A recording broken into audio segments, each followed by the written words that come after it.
Water view? Yeah. Yeah, it was Tell a me about that. well, it was a public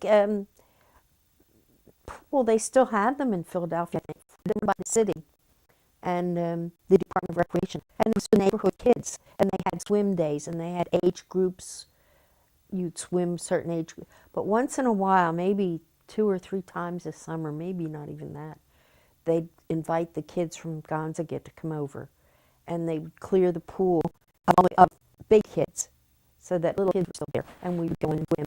We didn't really swim. We'd go in the shallow end and fool around, and it was fun though. And they would send a bus for us, I think. Did you I have don't bathing suits? remember how we got there. Yeah, I think they had them there. We were theirs. We didn't have bathing suits. No, we wore one piece things. And I'm sure that we got them when we got there at the pool. They you rented them or they gave them to us. But I think other kids rented them. Kids that lived in the neighborhood that went, all the time. Do you keep in touch with any of the other girls there? No, I never. Well, I did after I first left. I used to be friends with Peggy O'Neill, and she was about the only one though. Come to think of it, I never. No, I didn't keep in touch with any of the rest. Well, her I did. I used to go out with her, meet her for weekend dances. I used to have dances with bands in different places in the city, and I lived with my Aunt Nelly, so I'd meet Peggy there, and she lived in Germantown. And well, up until for a long time, I was friends with her. And then until I got married, and then kind of lost touch. She got married too. Anyway, the husbands didn't get along and that kind of thing. But I don't not with the other. We went back a couple of times. They had a couple of reunions. I guess Sorry your to mother. interrupt for a second. No, rolling. Okay. So, where did you live when you left home? Where did you go? I went to live with when I went to live with my Aunt Nelly, and it's horrible. It was? Yeah, it was not that the living conditions were all right, but she was a very strange woman. She was married to a man that she didn't really love, I think, and she was cold. And she had one son who I really loved him. Then he was about 7 or 8 then, and we got very close. But, I lived there for 3 years, and then but I was unhappy there, and it was so far from my sisters and my father that I had to take those things down in West Philadelphia. So I used to go up to their house all the time and then stay overnight. When they were at Gonzaga, I just went to Gonzaga, but then that was only for a period of 9 months or so, and then my father took Mary and Patsy out of the home. They were still in high school, and he took them out, and they came to live with him first. And at the Bernie's, Patsy will tell you about that. And then I used to sleep there with them overnight for the weekends. And then they went to live with various people, and I used to go there. But I always wanted to be with them. I didn't want to be out there. And so then, after 3 years, we all got an apartment together. And that was really fun. 4 of us together. We got an apartment on Pulaski Avenue, and we were there for almost a year. And the woman that owned it was a big old house, and we were on the third floor. And we all worked, and we pooled our money, and it was furnished. So, because we had no furniture, so anyway, she had 2 sons, and they were really geeky. And one of them had, I think it was Patsy, to go out with him. And the rest of us, would laugh at him. One time, he came up to the third floor, knocked on the door, and asked, I'm sure it was Patsy, and she laughed at him, and we were all laughing. And then he left. But then Mother asked to leave because we really insulted them. We really didn't, shouldn't have done it, but we were only kids too. So then we got another apartment. We had to move, and my father helped us. I don't know where he got this old truck because we had a lot of junk, boxes of stuff. And I don't know where he got an old truck, and some friend of his drove it. And we got an apartment up in the northeast on C Street. And that was very nice. It was furnished too. I don't know how long we lived there, about a year and a half maybe. And then in one year, that same year, my father told us he was going to get married. Patsy was getting married. Kay got married, and Mary got married. I was the only one left. They all in the same year. It was really something. When I look back on that now, it was so chaotic. And then I went to live with on Green Street, Germantown, with 3 other girls. And I stayed there for, 7 years, I think, before I married Bob. And of course, we were having kids by then. By the time I married, had 3, I think. She had Richie and Jimmy and Gary and Patty, 4. No, Patty's the same age as Kevin. So she had 3. And each one of them had kids.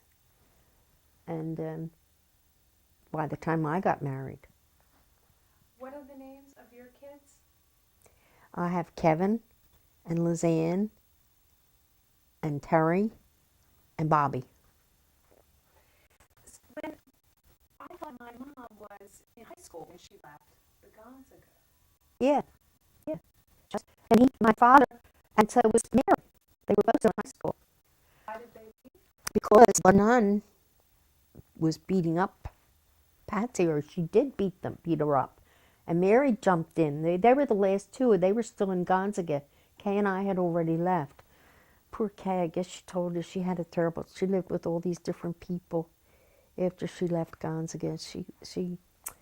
Well, anyway, she lived with different families, friends of hers from, I don't know how she met them, but turned out a bad thing for her.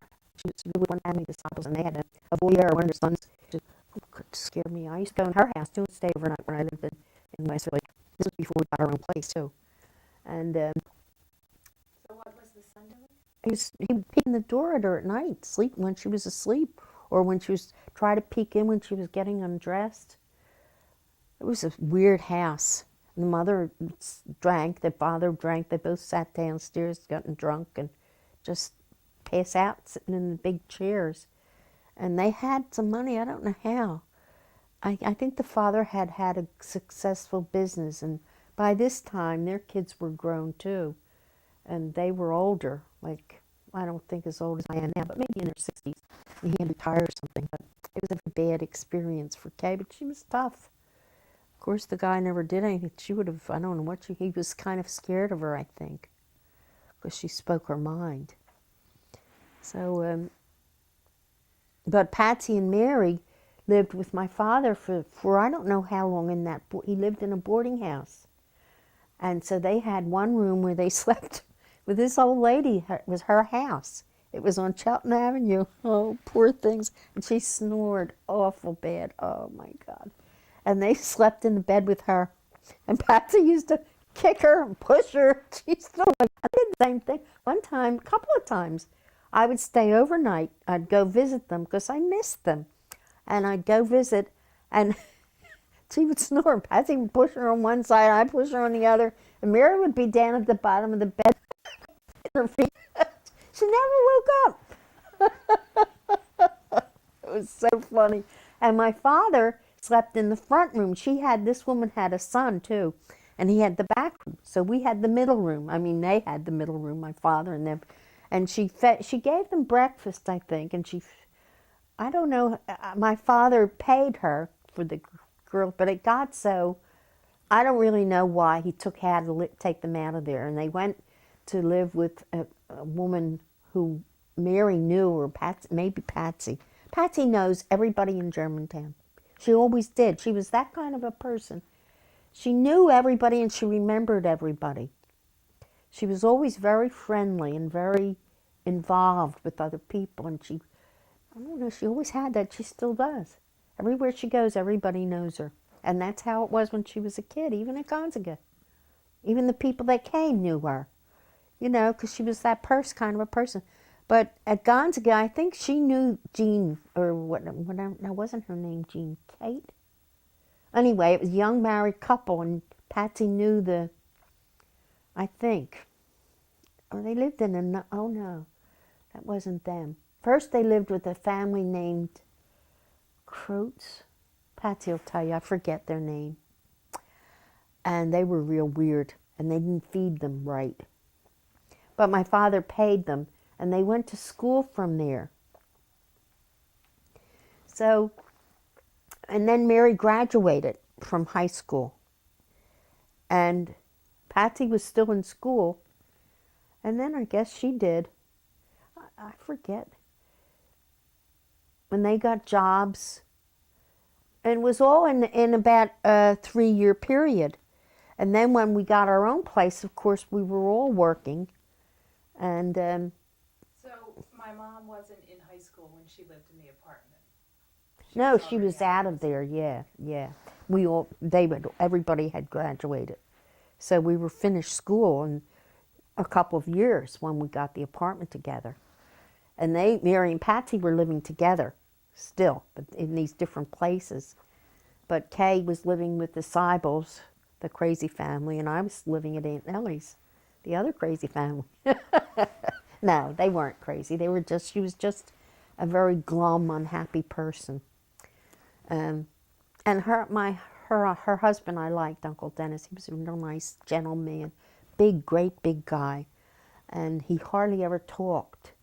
So it was for a young girl, it was very depressing kind of a place. And even though Denny was there, he was out playing with his little friends on the street. Oh, he was cute. He's a nice boy, Dennis, and I'm still friendly, fond of him. We still keep in touch just at Christmas and all. He has a family and they're grown, but I'm still very fond of him, and he of me, I think. So, Who was Aunt Nelly related to? Aunt Nellie that I went to live with was my mother's sister. She was one of the two single ones who were single when my mother died, Aunt Nellie and Aunt Kitty. And she got married, but Aunt Kitty never did. So she did get married to Uncle Dennis. Where were you working? When I first left Gonzaga, I worked at Westinghouse. And it was during the war, and oh no, I'm sorry. When I first left Gonzaga, I worked at Western Union, and I was a teletype operator. And they used to send, everything was, like computers today, they used telegrams then, teletypes, machines. And it was tapes. Everything came out in a tape with the Morse code in holes on the tape. And we had to learn that. And I sent them telegrams, and then I also had to transcribe them. We put them through the tapes through these machines, and then the automatically got typed on another machine, the messages from the tape. So we had to do all that, and we scooted from place to place, from machine to machine on these roller chairs. So that was kind of fun, but then I wanted to leave there, and that was my first job. It was during the war, excuse me. I was living at Aunt Nellie's then, and you were frozen, jobs were frozen if they were considered vital to the war effort. And of course Western Union was considered a vital because of the message thing. So you had to leave, you had to have a 3-month notice period or not work for 3 months before you could get another job. You couldn't just give your notice and work for 3 months and get another job. You had to have left. And I don't know what that reason was. I guess it was security for the country or something. But anyway, what I did, finally, I gave my notice and I went down. I met girls that I worked with. We all went to the shore, to Ocean City. And we worked in different restaurants. Now, we all worked in the one restaurant. It was called Hogate's, right in Summers Point. And they served drinks there because Ocean City was dry then. And so I worked there for about a month or 2 months. I forget how long. And we all lived we had a little apartment over a room, in a rooming house, like. And then I think Gloria got fired first, and I got fired second because I dropped the lobster on a plate on a customer. It just flew right off the plate on his lap. And that was one reason. I guess other reasons too, they fired me. I was probably not a very good waitress or something. I don't know. But anyway, then we went to Wildwood. and I got a job there. And in those times, when you're a young person, I know everybody knows this, but time lengthens. It's weird how it works, time. When you get old, time gets like this, so fast. But when you're young, it's everything seems to happen in slow motion. I'm looking back now, all this happened in 3 months. But at the time, it seemed like a year because I guess we worked at Hogate's for a year. And then we all got fired. Stella was another group, Stella and Gloria and I. And they were in college. They were at Temple, both of them. And they were working for the summer. So we got this place in a little Italian family restaurant in Wildwood. And we were there to save our money, so we'd have money to come back and get a job. I was supposed to. Of course, I didn't save much. But we lived in Wildwood then and worked in that little family restaurant, and that was hard work because we had to be there at 6 in the morning. We worked from 6 to 3. And I did get better as a waitress. So I stayed there until the end of the summer. And then, of course, Stella and Gloria went back to, Stella was from Harrisburg, and Gloria was from, I forget the upstate town, but anyway, they went back to Temple, and I went back to Aunt Nellie's. So, and then I got a job at Westinghouse. And that was all typing, and I hated it. So I decided to quit there. I was there for like 8 months or so, and then I got a job at Whitaker's, which was in right near Manayunk in East Falls, and I was the personnel director secretary, and I loved that job because it got so that I was hiring after I was there 8 years, I was hiring the factory help. It was a wool factory. They processed wool. And they had these great big machines, and a lot of the people were itinerant workers. They would come and work for a couple months and then leave, So it got so, and I was giving them the tests. They had personnel tests. And of course, and I learned to do the testing for the clerical help too, but I didn't hire them. They were hired by the personnel director. And we had a company newspaper, which I put together and mimeographed. That was fun. Yeah, I loved that job, and it was like a family for me at Whitaker's. It really was. Then I got engaged to Bob Schneck. He worked there. But I didn't really love him and his family. They were a German family, very nice, and he was very handsome. But he went away in the service for a year, and I discovered I didn't love him, but I couldn't break off with him because he was in the service, and I didn't want to give him a Dear John letter and all that.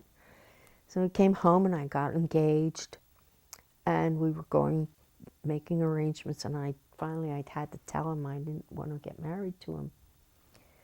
And I gave him the ring back, and they were very upset. His mother, I liked her too. Anyway, so then I decided I had to leave there because he was still working there. So I got the job with Dr. Bailey, and that was wonderful because his picture was on Time magazine. It was just luck that I got it, and I had the nerve to get it. I guess I was just ignorant that I didn't realize that it was such a big, at the time, it was an important job.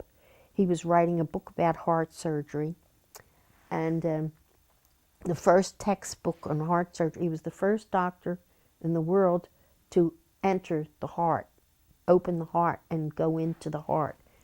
And then there was a feud going on because of Dr. White in Boston was claiming the same thing. But Dr. Bailey did it first, and he was really a genius. Well, he was writing a book. It was almost finished by the time I got the job. The girl before me, she was the nicest girl. She was pregnant, and she was almost due, so she had to leave. So she trained me. And he was weird.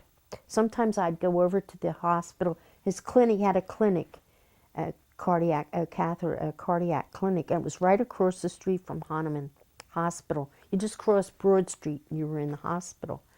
And sometimes he'd call me. I'd go over there. He'd be in surgery. And you know, when they're doing surgery, there are procedures just like everything, where the one doctor would do the incision, another doctor would move the blood vessels and the ribs. They used to have to break the ribs in those days. This was before they learned to make small incisions and all the other things they did.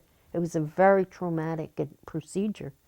But till it was his turn. When it was his turn, he was the one that went into the heart, cut the heart, and he was the first one to do a mitral stenosis operation, which was moving the calcium out of the mitral valve, which a lot of people used to get. For some reason, they don't seem to get it as much anymore, but it caused people to die. Well, anyway, while we were waiting, Don't worry about it. That noise. Is that all right? Great. So, yeah, I want to talk about the apartment. Can you think of any funny stories about when you were Oh, well, when the four of us lived together, Patsy was only 18. So she never kept her job. She was always getting fired or quitting, or she wouldn't go, or different reasons. And Mary, I don't know why, the two of them had the sense of gnats. And Kay and I were older, and we took care of the bill. I guess they put in their share of money, I forget. But like we did the buying of the food and stuff like that. But then we had different dates. We would have dates, and we'd make fun of each other's dates, especially Kay. Oh, she was terrible. She would tease, especially Patsy's dates. She had some funny looking dates. They weren't really funny looking, but one guy had hair up to here. It was the style to have high hair for guys. And he had real curly hair, and it was real high. And Kay used to tease Patsy. His name was Ernie. I think that was Ernie. She used to say, his hair got caught in the door if he was a little late. Oh, Patsy, he's not coming. His hair got caught in the door, and he can't make it. She used to tease her. And then Patsy would go out with him, and then the next morning Kay would say, I heard you last night, Patsy. I love you, Ernie, oh, Ernie. And Patsy would get furious. It was really, really funny. And those kinds of things, we had more fun in those apartments, just being silly, laughing. I guess we had a little television. Yeah, we did. And it's funny, I don't think we argued much about who watched what. I think we just all watched the same things. And the food, too, we were so used to, I guess, eating the same. We ate whatever was there. We didn't argue that much about that. Once in a while, we'd get into fights. And fights? yeah. One of the reasons, though, was Kay. She was such a teaser. Oh, she was awful. One time she came after me. She put something in the toilet bowl. Forget what it was now. Mary will remember. And she put it in there, and she's running after me to hit me with it. Oh, another fight we used to have was Patsy used to take our clothes, mine especially, and wear them when we weren't there. She'd sneak them out, and then I'd be furious, and we'd have a fight about that. And I forget what other reasons. But when we had fights, we had fist fights, physical, pulling hair and all. And I guess there weren't that. And then, of course, we always made up afterward. None of us were grudge holders. None of us were, I'm not talking to you kind of people, thank God. Because I don't think any of us could stand that not talking to somebody for a long time. Some people do that, but thank God, none of us did it. We just always made up. And we had terrible fights, though.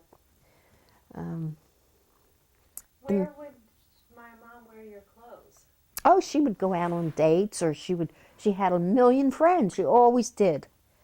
And she was always going somewhere. They would call her, and we had phones too, come to think, but I guess we paid the phone bill. I don't know how, because none of us made much money.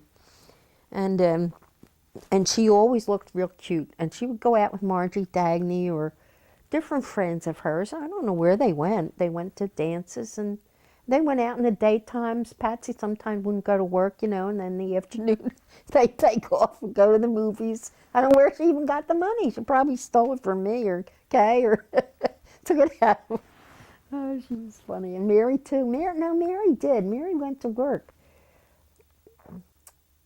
But Mary loved to sleep. I don't remember too much about how we managed in the apartment. I know we did, and we were happy there, and it was awful the year it all went. It was only 2 years, really, because we were in the apartment together. 1 year was the first apartment on Pulaski Avenue. That was in Germantown, and that we had to leave because laughing at our sons. And then we moved up to C Street, and that was the apartment. That was really a nice apartment. And that was where we were for about a year. And the first one who said they were getting married was Kay. And we were all getting ready for her wedding. And then my father came one day and told us he was marrying again. Because, another thing that happened was when we got our own apartment, I think my father expected us to ask him to come live with us. And I'm sure he did. And none of us really wanted him to because he was drinking bad. And Mary especially was so afraid of him. And I guess now when I think back on it, I wish he had never married that awful woman. But we didn't know any better, and we didn't think. We just didn't think. But we were afraid what would happen when he drank. How would we take care of him? What would we do? And we just didn't ask him. And I'm so sorry now, but that's life. We can't go back. Did he ever tell you he was disappointed? No, he never said it. That's the way he was. He would never say anything about his pain or anything that was hurting him. All he ever did was say how hard it was for him when my mother died, how much he loved her. And then he would cry and all. But that's all the complaining he ever did. He never even complained about all the things where he lived. And, it was awful hard for him. He never did. He never told us anything about his private feelings. We just gathered things. And I think that he wanted to live with us. And he left little hints then. But I can't be precise about them because I forget. But it was, now when I think of it, it was awful what we did. But we didn't know any better. And yeah, how big was the apartment? Yeah, that's another reason. It had 2 bedrooms. But we would have all had to fit in 1 bedroom. We would have had to get 3 bedrooms, and we didn't have much money. So all those things came into the picture with not having enough money and not having enough room and all. But at the same time, knowing what I know now as an old lady, I wish we had done it different. I wish we had my father with us, because it would have been the right thing to do. But we didn't. So anyway, but that same year, and I think the reason he decided to marry her was because he decided that he wasn't going to be part of our lives then. And he told us, and I'll never forget how he told us. He was scared telling us. And he was sitting in this chair and he put his feet up like this and he's holding on to his hands. I'm going to get married. What do you think? I said, well, we all think. We all didn't want him to. We all cried. Please don't marry her, Patsy especially. Don't get married. So anyway, then we said, we thought to each other, we talked to each other and said, he has to have something. And we hadn't met her yet. So we met her, and No, we all laughed. We thought she was so simple looking. Weren't we so mean? We went to the wedding, we laughed because she had this goofy hat on. We were terrible. But that same year, Kay got married, Patsy got married, and Mary got married. All in the 1 year. And my father got married. So I had to leave, and then I went to the apartment with the girls on Green Street, and I lived there for a long time. That must have been hard on you. It was. But at the time, now I guess I was what? Patsy was 18, 17, no, 18. So I was 20, 22. And I think I was too young to realize all the implications of what was happening. It just happened all so fast, and I just was in a fog. Just like when Bob died, it was the same thing happened to me. It was like you're not there. It's a weird, strange feeling. You disembody or something, and you just go through the motions until finally you wake up and you think, oh boy, look at all that's happened. It's hard to describe that, but it happened to me then, and it happened again when he died. It's a very difficult, I guess it's kind of a transition period, and your mind, to protect itself, does this. I've heard other people say they've had things like that happen to them. So that period was very, very stressful for me. But it all worked out. Did you used to go and stay with them, with their husbands? Oh, yes. I used to go to Mary's especially, because Mary had an apartment. I used to go to Patsy's. Patsy had not enough room though. Mary had a room where I could sleep, and so I used to go there a lot with. And Mill was I loved Mill. Mill was to me, of the three brothers-in-law, I could relate to the best. He was so gentle, and he always made me feel welcome. Richie was great too, but he was always out. He was never there, or else he had millions of friends, and Patsy always had millions of friends, so I didn't feel that comfortable, you know. They always had people coming in and out, and neighbors and their friends and all. And Kay, Kay lived with her in-laws, so we couldn't go there, but I did once in a while stay there too, overnight, when I lived with the girls. Most of the time, though, I went and then I went back home. I used to take buses because we didn't have cars. But Mary's was far. Mary lived up in Burholm, and that was a pretty long trip for me to take. So when I went there, I stayed over. When Patsy lived pretty close by, so it was easy for me to get there. So I didn't stay there much. But and Kay's, of course, I did stay there, but not very often. She lived in Logan. Sorry. Mm-hmm. The men, my bosses, were wonderful to me too. They were? Yeah, wonderful. One man used to pick me up every day to go to work and take me home. Really? In his car, yeah. And he was Harry Brugg, his name was. He was married, had no children. His wife became a good friend of mine. They're both dead now. So, can you think of any sad things that happened when you guys were living in the apartment together? Did you ever have any problems or dramatic situations? can't think. Well, I guess it was dramatic at the time when we got kicked out of the first one. But it's funny now, but it wasn't funny then. And the reason we got kicked out, we were making fun of her sons. And I don't blame her, but at the time that was pretty traumatic. I don't remember any. It was just a time of, I was happy then. We all were, I think, in those 2 years.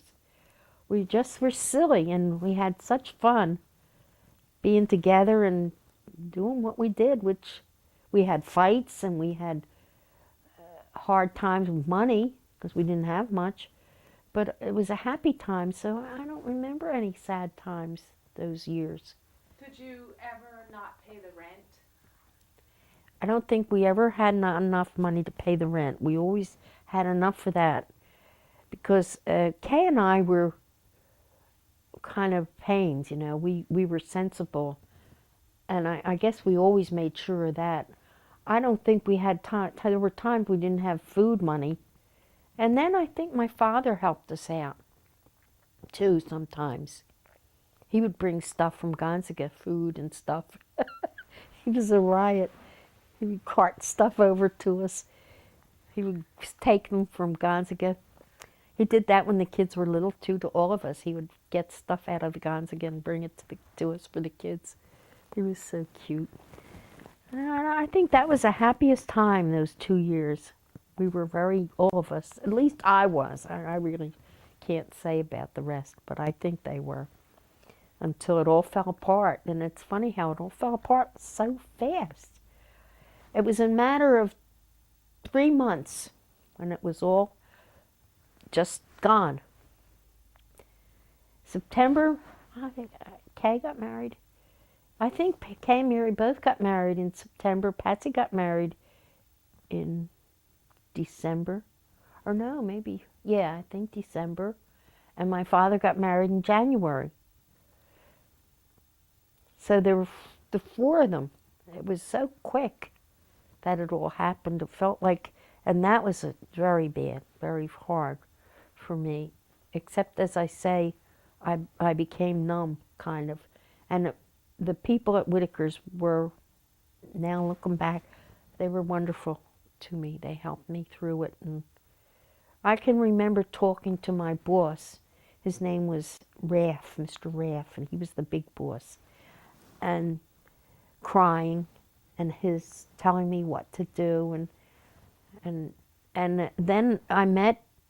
I don't remember how I got. Oh, I know, I had met a girl. How did I get into that apartment with those girls? Oh, Peggy Bradley. This girl I knew. I guess she worked at Whitaker's, and she knew Jeannie, and so. One of the girls had lived in the apartment already. They were 3 girls from upstate Pennsylvania, and they had gotten together. And then and one of them was getting married. There were 4 of them. One was getting married. Well, you don't need to know that. So, Was it difficult to make the transition from living in the home to living outside? when I learned to live at Gonzaga, well, it really wasn't that difficult because we went to leave the home and go live in a private home, except because we had been going to high school. So it wasn't like we were cloistered from the world like we were when we went to grade school. And of course we had relatives and we were allowed out on the weekends. We'd go shopping downtown and we went to a lot of movies. We were always movie happy, all of us. And the thing that was hard leaving Gonzaga was leaving each other, for me. And then going into that silent house and moving so far away. I think if we had been closer together, it wouldn't have been so bad. That was difficult. But, of course, when we all got back together, that was really a happy time. It really was. I remember one time when we lived in the apartment, first one, we had this little grocery store where you got off the bus. And I remember walking up the hill and carrying the groceries, and I had 2 bags and, you know, with handles, and skipping because I was so happy to get there and to be in there and be with us all together. That was a very happy time. And it lasted about a year. And the fights we had, Kay was so, when I look back, she was the one. She was the troublemaker, funny though, teaser. And teasing Patsy. She was always teasing Patsy. Mary too, but mostly Patsy. For some reason, that's the one I remember the most. And Patsy had a whole bunch of boyfriends and girlfriends too. They were coming and going all the time. She had a lot of girlfriends stay overnight. Oh, and that's another thing. I used to fight with her about that. You'd wake up in the morning and there would be Margie Dagney or some other girls. I can't remember their names now. And they'd be sleeping in the bed with Patsy or with Kay or Mary or whoever. We had 2 bedrooms in both places. And then you'd have to get them up, and they wouldn't go to work, or they'd fight with you to go to, oh, I'm not going today, you know, and you'd fight with them, and then you'd have to get them something to eat. You didn't have enough hardly to eat, and then you'd either yell at Patsy or I'd yell at Mary. Mostly it was Patsy, though. What would she say? Well, she'd fight back. You know, we'd have a fight, yell at each other, and you all grouch and blah, blah. And I was a grouch, I guess. And I think looking back, I was bossy to them. I probably was. Even when we were going to West Philly and all those trips and all, now when I think back of it, you know, they were always giggling and laughing, the 3 of them, and I'd be sitting there, because I thought I was in charge. And I really wasn't, but I thought I was. And I guess I was a grouch and trying to control them in a way, be the boss. I think so. So, Well, they're but lucky they had you being responsible, making sure the rent was being paid and everything. that was in the apartment. It was good that Kay and I did that. But this was when we were little kids, though, at Gonzaga. I still had that attitude that I think now that I did, looking back, I think that I did still have the attitude that I was the boss, and I would tell them what to do. And it's a wonder they didn't hit me. They didn't, though. I guess they just ignored me. Probably ignored me or laughed at me. But Patsy and I used to fight then, and I used to yell at her a lot about in the apartment when we left Gonzaga and we got our own place. It was funny. What about being around boys and things like that? Because you lived with all those girls and nuns, and then you went to girls' high school. Was that difficult? Yeah. We didn't know anything. I don't know. Somebody must have protected us, all of us. We were as ignorant as that wall of sex, of anything. We didn't even know. I have this memory I'll have to tell you about. When I was a kid at Gonzaga, nobody ever told us about having menstrual periods. And I remember when I was about 12, this other girl and I were close friends. I used to have these periodic friends. Now, she left. See, that's what happened. Some of them would stay there for a couple of years, and their parents would take them out. So you'd get to be friends with one, and then they'd disappear. They'd leave or something. So that's what happened. I was a friend at this time with this girl named Eileen, and she was skinny like me and little. And we were, all 4 of us were little and skinny, but there were big girls there were big and heavy. Well, there was one girl, and her name was Bernice, and she got her period. And they had this room that was set aside, and only the big kids it had a padlock on the door. It was a skinny room, and it had a padlock on the door. And we used to wonder about it. It was a mystery, because only the big kids had the key. Here was in there where sanitary. They didn't have pads in those days. They had like diapers, and you had to wash them in these big sinks. Yeah, oh, it's disgusting. Well, anyway, by the time this was before me. By the time I got my period, we did have sanitary pads, and the nuns bought big boxes of them, but we didn't know how to use them. We didn't know. Anyway, this one girl, Eileen, she used to say to me, I'm scared. Bernice says that she got we didn't call it then. She bled. She has this thing, and it's going to happen to us too. And I said, oh, it is not. I used to say that to her. She's a big fat girl. Only big fat girls get it. We don't have to worry. We're little and skinny. And I really thought that. And when I first got my period, I went to another girl. I didn't know what to do. I didn't know how to put the damn thing. The nun, no, I went to another girl, and she got me from the nun. What we used to wear belts, a sanitary belt that you put the pad on through these loops. Like, it was awful. I didn't know how to put it on or how to put the pad on the loops or anything. And she showed me. But I was scared when I got first. I didn't know what it was when I first got my period, and then we were all the same. I amazing that they never told Nobody ever told us anything about those things. We never knew how babies were born. We had all these crazy ideas about babies. Well, look what they did to me with the ride because I sat on the boys' laps. They were ignorant themselves, though. See? It's hard to imagine today with the way things are so open, but it was very, very different. Very, very different in those days. Nobody would ever discuss even kissing a boy. You know, and if you did, it was like very secret and, you know. When I left Gonzaga, the boy that I went to the prom with, not the boy I went with, but one of the boys went with who was Winnie's date. He called me. He liked me and I liked him. He was so handsome. And I was living at Aunt Nelly's then. So I went out with him and I was in love with him and I was crazy about him and we went out for a while. And, you know, I didn't have sex with him, but I kissed, you know, we kissed and almost. And my father called me one day. I had to go to see my father in Germantown.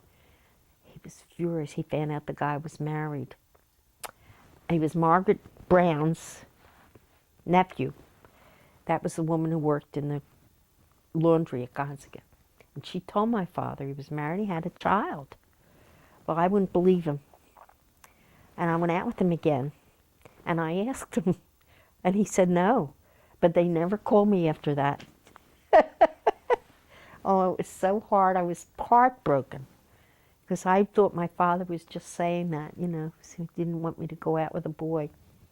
And then after that, I met different guys and went out on dates, but I never really liked much any of them, except the ones I liked didn't like me. So, and I guess the same happened with all of us. We all had a lot of different dates, but we would make fun of them and oh. because I know that you didn't know anything. No. About, But we all knew, I think instinct takes over. Unless you're in love with somebody, you don't want to have all complete sex with them. It's something, and I think we all did before we got married. You know, we were all pregnant when we got married, except for Mary. Every one of us, the three of us. But I don't think, I just think it's a natural thing maybe for women to be protective and not, and of course the way we were brought up, oh, you don't do this and you don't do that. And we didn't know about what the limits were because we didn't know the limits, but we knew from our bodies what, like you didn't let a boy touch you below the waist, or you could have up in the top and you could do all the kissing you wanted, but you couldn't go below the waist. And so that's what we did. And then we were taught these things by other girls and by each other. so But would you of talk course, about that with each other? yeah, we would say, you know, but we never went too specific even with each other. We didn't get real specific like kids today do. No, it was all general terms like I just used, above the waist and below the waist and things like that. Very general terms. And but when we all got pregnant, it was just that was the way it was supposed to be. I don't know. We weren't, of course, there was a time when being pregnant was, you were considered a bad girl, you know. But I think that was fading by the time we came around, thank God. By the time we got married and everything. It wasn't as bad as it used to be before that, you know. It was still kind of a disgrace. You had to run away or hide it or pretend, but everybody turned the other eye, you know what I mean? But in the old days, it was just people shunned you and everything. Of course, they didn't do that to us, so we were lucky that way. What about your father? Did he know? Well, he was an innocent. He knew, I guess, but he never said a word. And he just went along. He was married too by then himself, and we didn't see him an awful lot because she didn't allow it. Not that she not that she actively said anything, but she would make sure that he was going here and going there with her. They went back to Ireland on a lot of trips. Every other year, or maybe once every year, every summer for a while, they went back to trips. This was before they went back to live there. And he had the house, and he loved that house. He was always fixing it up. So we didn't see him that much in those years, except on holidays and things like that. So he had no input into our lives after we left Gonzaga, really, after he got married. We told him things after they were accomplished facts, like that we were going to get married and things like that. We didn't have to ask him or get his approval or anything like that.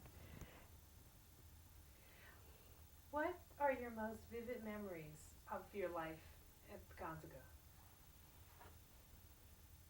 My most vivid is going there, the day we went there. Were you crying?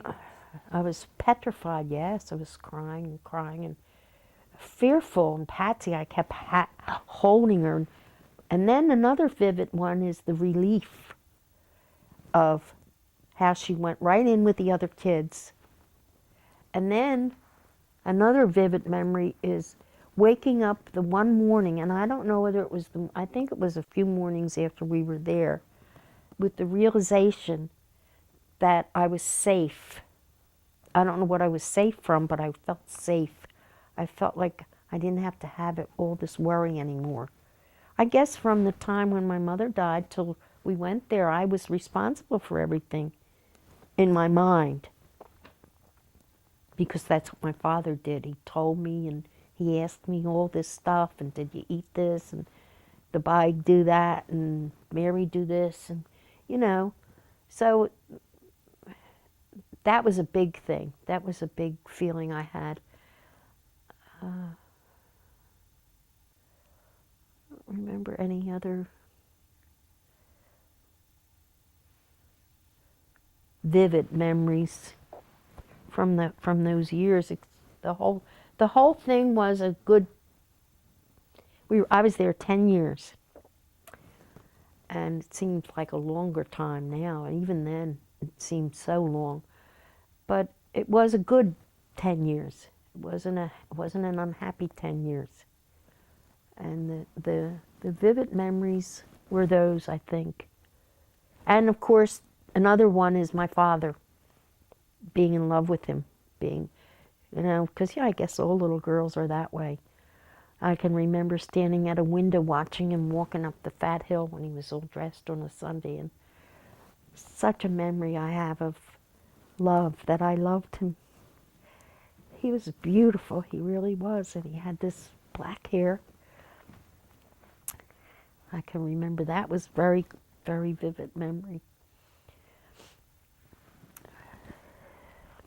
So when he would come to visit, would you all four of you run down there? Oh, we'd all run down the hill. He came in the big gate always, and we'd all run to him, And I don't know why this time I must have been in the bathroom, I think, looking out the window. We waited for him on Sunday mornings, and he always came with the Sunday paper under one arm and a bag in the other with candy or some kind of treat for us. And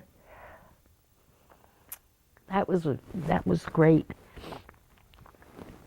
And then, of course, it got even better when we went in the playroom, in the laundry room, that ante room there, and on the big wooden tables, and read the comics and all. That was a little, after a couple of years, I think. But then, eventually, a lot of the other kids from the home came, and they would read the papers too, and with us, and it was kind of fun, So.